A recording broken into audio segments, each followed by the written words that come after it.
Hello guys, स्वागत है आप सभी का आपके अपने YouTube channel fantastic cricket with Aakash में। क्या आपको पता है कि क्रिकेट के 144 साल के इतिहास में कौन है वर्ल्ड चैंपियन?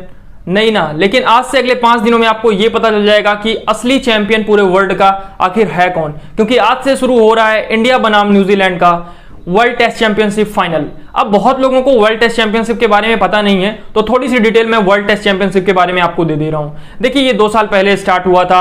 आपने देखा होगा कि 50 ओवर में वर्ल्ड कप होता है, T20 वर्ल्ड कप होता है। सेम उसी तरीके से टेस्ट क्रिकेट को बढ़ावा देने के लिए इसका आगाज किया गया है। और जो लोग नहीं जानते हैं उनको बताना चाहूंगा कि ये कोई वर्ल्ड कप से कम नहीं है। विश्व का सबसे बड़ा वर्ल्ड कप आज खेला जाएगा क्रिकेट के इतिहास में, जो कि खेला जाना है इंडिया वर्सेज न्यूजीलैंड के बीच में। और ये मैच खेला जाएगा द रॉस बाउल साउथहैम्पटन में। अब वहां के अगर टेम्परेचर की बात करें तो मैं आपको बता दूं कि 17 डिग्री के आसपास वहां का टेम्परेचर है। और यार, बारिश बहुत हो रही है वहां पे। कल भी बारिश हुई, परसों भी बारिश हुई थी, और आने वाले दिनों में भी बारिश है। इनफैक्ट आज से ये मैच स्टार्ट हो रहा है, आज भी 70 to 80% चांसेस हैं वहां पे बारिश होने के। जैसे जैसे ये टेस्ट मैच आगे बढ़ेगा वैसे थोड़े बारिश के आसार कम हो जाएंगे, क्योंकि ये first half of the summer है वहां का, इंग्लैंड का, और बारिश होती है। बट वहां का ड्रेनिंग सिस्टम काफी अच्छा है, जो हम सभी लोग जानते हैं कि किस तरीके के वहां पे ग्राउंड स्टाफ हैं, जो बारिश के लगभग 1 घंटे का उनको टाइम चाहिए और वो पूरी पिच क्लियर कर देते हैं मैच खेलने के लिए।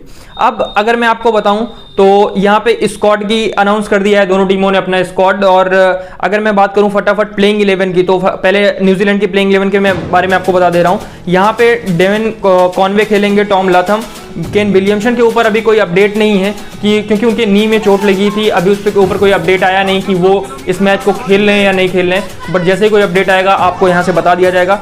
उसके बाद यहाँ पे 4 नंबर पे मैं भी खेल सकते हैं Ross Taylor, Henry Nicholls, Watling खेलेंगे as a wicket keeper, Colin de Grandhomme as a good allrounder, Kyle Jamieson, Tim Southee, Trent Boult, Ajaz Patel. ये हो सकती है प्लेइंग 11 न्यूजीलैंड टीम की। अगर अब मैं आपको इंडिया की प्लेइंग 11 फटाफट बता दूं, रोहित शर्मा, शुभमन गिल ओपनिंग करते आपको दिखेंगे। उसके बाद चेतेश्वर पुजारा, विराट कोहली, अजिंक्य रहाणे, ऋषभ पंत, रविचंद्रन अश्विन, रविंद्र जडेजा, ईशांत शर्मा, मोहम्मद शमी और जसप्रीत बुमराह। अब यहाँ पे एक नाम मिसिंग है, जो कि हम लोग बहुत ज्यादा एक्सपेक्टेशंस कर रहे थे कि शायद ये नाम इस लाइनअप में आएगा। उसका नाम है मोहम्मद सिराज, क्योंकि उन्होंने जिस तरीके की गेंदबाजी पूरे IPL सीजन में की और उस ऑस्ट्रेलिया दौरे पे की, जहां पे मतलब किसी ने नहीं सोचा था कि वो सीरीज हम जीतेंगे, और अगर वो सीरीज हम ना जीतते तो शायद आज हम लोग यहाँ पे ना खड़े होते और हम लोग इसकी बात ना कर रहे होते कि वर्ल्ड टेस्ट चैंपियनशिप भारत जीतेगा या फिर न्यूजीलैंड जीतेगा।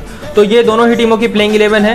बट ईशांत शर्मा को यहाँ पे इसलिए खिलाया गया है, जैसे आप सभी को पता होगा कि कल ही विराट कोहली ने स्क्वाड अपना बता दिया कि इस प्लेइंग 11 के साथ हम जा रहे हैं। उसके पीछे एक बहुत साइंटिफिक रीज़न ये है कि यार ईशांत शर्मा के पास बहुत ज़्यादा एक्सपीरियंस है, बहुत सालों से टेस्ट क्रिकेट खेलते चले आ रहे हैं, सबसे सीनियर गेंदबाज हैं इस लाइनअप के। इसी वजह से उनको जगह भी दी गई है और प्रैक्टिस मैच में भी उन्होंने अच्छा प्रदर्शन किया था। तो ये दोनों टीमों की प्लेइंग 11 हो गई। अब टीम न्यूज़ में आपको बता दूं, टीम साउदी और ट्रेंट बोल्ट दोनों अवेलेबल रहेंगे इस मैच के लिए, और दोनों ये मैच खेलेंगे। क्योंकि इंग्लैंड के खिलाफ जब सीरीज खेली थी न्यूजीलैंड, तो वहाँ पे ये दोनों ही खिलाड़ी एक मैच खेले थे, तो वहाँ पे एज अ रेस्ट वहाँ पे वो रुके थे और नहीं खेले थे।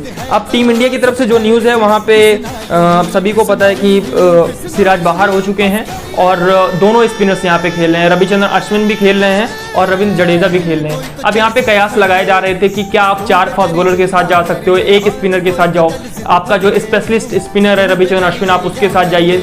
अब रविंद्र जडेजा की जगह पे या तो आप हनुमा विहारी को ले आइए या फिर चौथा सीमर मोहम्मद सिराज को ले आइए। बट ओवरऑल जो ये प्लेइंग 11 है ना, बिल्कुल बैलेंस प्लेइंग 11 लगती है मुझे, क्योंकि रविंद्र जडेजा ने पिछले 2 साल में जिस तरीके की क्रिकेट खेली है, जिस तरीके का परफॉर्मेंस दिया है अपनी टीम के लिए, उसकी जितनी भी तारीफ करें वो कम है।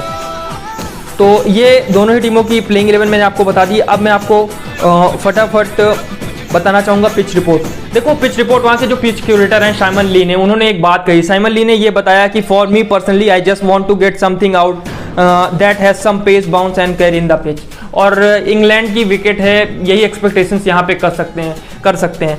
वहाँ पे थोड़ी सी घास छोड़ी जाएगी, जहाँ पे सीम काफ़ी होगी गेंद और सीमर्स को काफ़ी ज़्यादा मदद मिलने वाली है। अब वहाँ पे चाहे ट्रेंट बोल्ट हो, टीम साउदी हो, जसप्रीत बुमराह हो, मोहम्मद शमी हो, सभी को मदद मिलने वाली है। और इस विकेट पे घास छोड़ेंगे इंग्लैंड वाले, एज वी नो दैट कि इंग्लैंड टीम जब इंडिया आई थी तो कंप्लेन भी उन्होंने किया था कि इस तरीके की विकेट यहाँ पे बहुत ज़्यादा टर्न है, बट वहाँ पे टीम इंडिया की तरफ से, बीसीसीआई की तरफ से ये चीज़ क्लियर की गई थी कि हम अगर कहीं बाहर खेलने जाते हैं तो हम इस चीज़ को लेके कंप्लेन नहीं करते कि इस विकेट पे घास बहुत ज़्यादा है या इस पे हम नहीं खेलना चाहते, बहुत ज़्यादा बाउंस है।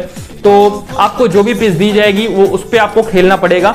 और अब ये आईसीसी को देखना होगा कि ये क्या विकेट दोनों टीमों के लिए सही है, क्योंकि एक न्यूट्रल वेन्यू है, ना ये मैच न्यूजीलैंड में हो रहा है ना ये मैच इंडिया में हो रहा है, तो क्या इस तरीके की विकेट बनाई जाए तो सही है। अभी जो पहला कैप्चर आया था कल इस विकेट का, उस पर घास तो छोड़ी गई थी, वो घास कम की जाएगी, ये तो बात श्योर है, क्योंकि मैच स्टार्ट होने से पहले उस घास को कम किया जाता है। वो पहले घास इसलिए नहीं कम किया जाता क्योंकि विकेट फैल सी जाती है, और विकेट जब टूट जाती है तो तीसरे चौथे दिन फिर विकेट्स में क्रैक आने लगते हैं। इसी वजह से मैच के 2-3 घंटे पहले उस घास को हटाया जाता है, ताकि पाँचों दिन ये विकेट जो है वो बंधी रहे और ज़्यादा पिच फैले ना, जिससे क्रैक जब आ जाते हैं तो वहाँ पे बहुत ज़्यादा स्पिनर्स को टर्न मिलने लगती है, सीम बॉलर्स को परेशानी होती है, बैट्समैन को तो परेशानी होती ही है, क्योंकि वहाँ पे पिच फिर घातक हो जाती है, कहीं भी गेंद लग सकती है। इसी वजह से घास थोड़ी सी हटाई जाएगी।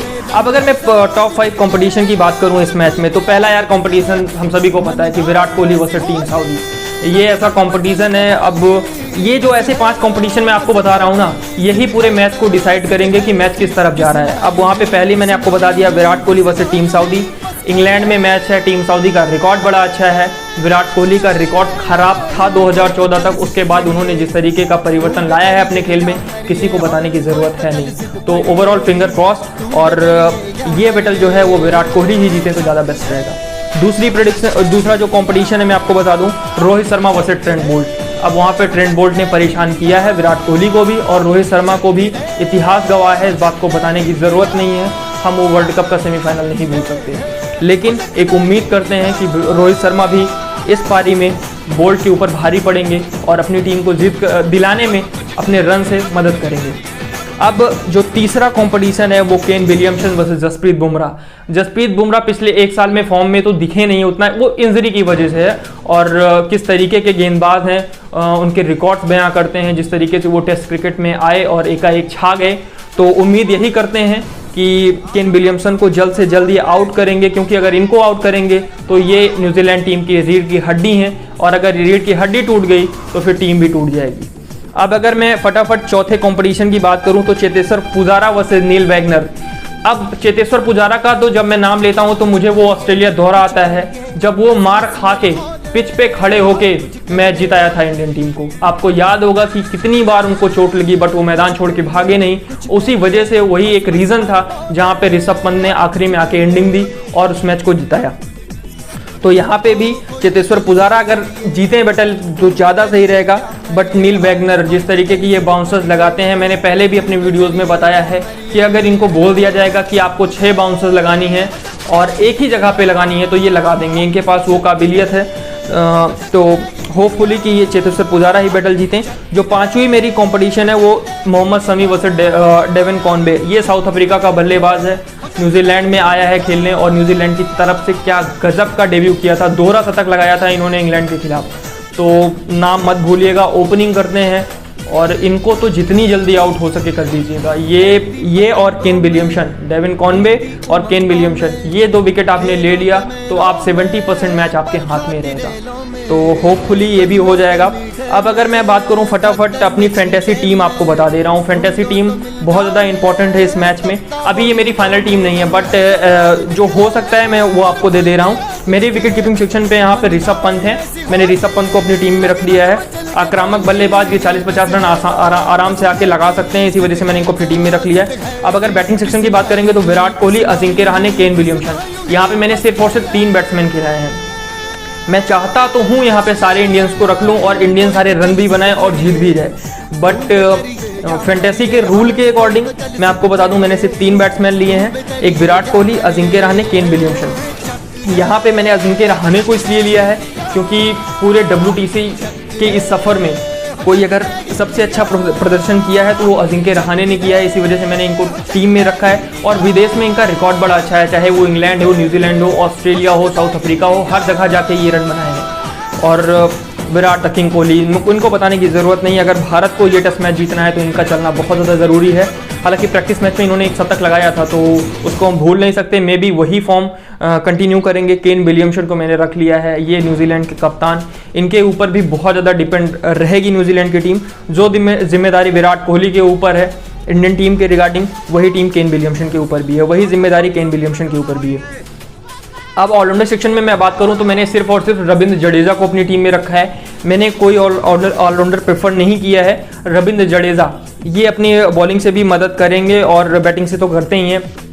पिछले 2 साल से जिस तरीके की बैटिंग की है बताने की ज़रूरत नहीं है। ये ऑलराउंडर से कहीं ज़्यादा बढ़ के हैं ये इंडियन टीम के लिए। ये प्योर बैट्समैन लगते हैं जब बैटिंग करते हैं तो।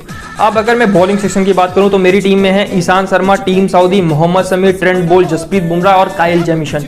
मैंने 6 बॉलर्स को यहाँ पे लिया है और 3 मैंने इंडियंस को लिया है, 3 न्यूजीलैंड के खिलाड़ी को लिया है। अब क्योंकि पता है कि जब विकेट पे घास है तो विकेट तो गिरेंगी। अगर विकेट्स गिरेंगी, ये टेस्ट मैच का अगर डिसीजन आना है तो इसमें 40 विकेट तो गिरेंगी, इसमें कोई शक नहीं है कि 40 विकेट गिरेंगी। 20 आपकी विकेट गिरेंगी या फिर 20 उनकी विकेट गिरेंगी। जो अब यहाँ पे देखना है, अगर न्यूजीलैंड को जीतना है ये टेस्ट मैच तो 20 विकेट गिराना उनके लिए ज़रूरी है। अगर इंडिया को ये मैच जीतना है तो 20 विकेट उनको गिराना ज़रूरी है। और यहाँ पे रिजर्व डे भी रखा गया है क्योंकि वहाँ पे प्रेजेंट टाइम में बारिश का सीज़न है और एक एक्स्ट्रा दिन इसलिए दिया गया है कि जो 5 दिन का खेल होगा उसमें जितने भी ओवर बारिश खाएगा कि ये मैचेस नहीं हो पा रहे हैं, मतलब किसी दिन 10 ओवर, किसी दिन 20 ओवर, किसी दिन 25 ओवर नहीं हुए हैं, वो टोटल एक कोर बनाया जाएगा और उसको 6 मतलब जो 6ठा दिन रहेगा वहाँ पे उसको कराया जाएगा। तो ओवरऑल टेस्ट मैच तो पूरा होगा ऐसी उम्मीद है। ऐसे कयास लगाए जा रहे हैं कि जैसे जैसे टेस्ट मैच आगे बढ़ेगा ज़्यादा बारिश होगी नहीं। तो मैंने आपको ये टीम भी दे दी है। अब मैं आपको कुछ प्रेडिक्शंस दे देता हूँ जो आपको काफ़ी काम आएंगी। अब प्रेडिक्शंस की बात करूँ, जो मेरी पहली प्रेडिक्शंस है वो Jasprit Bumrah will take 5 wickets. मुझे ऐसा लग रहा है कि यार ये दोनों पारियों को मिला के 5 विकेट लेंगे, 5 से ऊपर भी लेंगे। 5 से ऊपर अगर ये नहीं लेंगे तो फिर टीम इंडिया थोड़ा सा नीचे चली जाएगी और वो हम बिल्कुल चाहते नहीं हैं। तो इसी वजह से मेरी पहली प्रेडिक्शन जसप्रीत बुमराह को लेके है, ये 5+ विकेट्स लेंगे। दूसरी प्रेडिक्शन रविंद्र जडेजा को लेके है, ये भाई विकेट्स भी लेंगे, 2-3 विकेट्स तो जरूर लेने चाहिए इनको। अगर ये इनको टीम ने इनके ऊपर इतना भरोसा जताया है तो ये जरूर खरा उतरेंगे और ये फील्डिंग से भी आपको पॉइंट देंगे। तो जसप्रीत बुमराह को अपनी टीम में जरूर रखना है और ये रन से भी कंट्रीब्यूट करेंगे। ये तीनों डिपार्टमेंट में बेस्ट हैं, इसी वजह से मैंने इनके ऊपर प्रेडिक्शंस कर दिया है कि वे बहुत ही इंपॉर्टेंट रोल ये प्ले करेंगे। तीसरी जो मेरी प्रेडिक्शन है वो काइल जेमिसन को लेके है। काइल जेमिसन बताने की ज़रूरत नहीं है कि पिछले जो दौरा हुआ था न्यूजीलैंड का, अगर उसमें न्यूजीलैंड ने भारत को हराया था तो वो किस वजह से हराया था, ये काइल जेमिसन की वजह से हारा था भारत। वहाँ पे उन्होंने विकेट्स भी लिए, रन भी बनाए। उनकी जो हाइट है भाई 6.5 फीट के ऊपर है। आप खुद सोचो, जब उतनी ऊंचाई से गेंद आएगी तो दिक्कतें तो होंगी खेलने में नॉर्मल खिलाड़ियों को। तो इनको मैंने अपनी टीम में रखूंगा और आपको भी बोलूँगा रखने के लिए। ये रन भी बना सकते हैं, विकेट तो लेंगे ही। अब मेरी जो चौथी प्रेडिक्शन है वो अजिंक्य रहाणे को लेके है। अब ये रिकॉर्ड के बिहाफ पे मैं ले रहा हूँ और एक प्योर बैट्समैन है, क्लासी बैट्समैन है, विदेश में जाके रन बनाया है, WTC में रन बनाया है बहुत। इसी वजह से मैं इनको बोल रहा हूँ कि यार ये पहली पारी में 30+ करते मुझे दिख रहे हैं और सेकंड इनिंग में भी ये अच्छा करेंगी। तो इनको अपनी टीम में जरूर रखिएगा। और आखिरी मेरी जो प्रेडिक्शन है वो विराट कोहली को लेके है। अगर भारत को ये वर्ल्ड टेस्ट चैंपियनशिप खेलना है तो 2 खिलाड़ियों का चलना बहुत ज़्यादा ज़रूरी है, एक रोहित शर्मा और एक विराट कोहली। हम सभी ये बात करते हैं कि कौन ज़्यादा रन बनाएगा, रोहित शर्मा या विराट कोहली, बट ये टेस्ट मैच ऐसा है कि जहाँ पे दोनों का रन बनाना ज़रूरी है अपनी टीम के लिए, ताकि इंडिया ये मैच जीते। अब रोहित शर्मा के मैंने यहाँ पे फैंटेसी टीम में क्यों नहीं रखा है, उसका सिर्फ एक रीज़न ये है क्योंकि वो एक ओपनिंग बल्लेबाज हैं।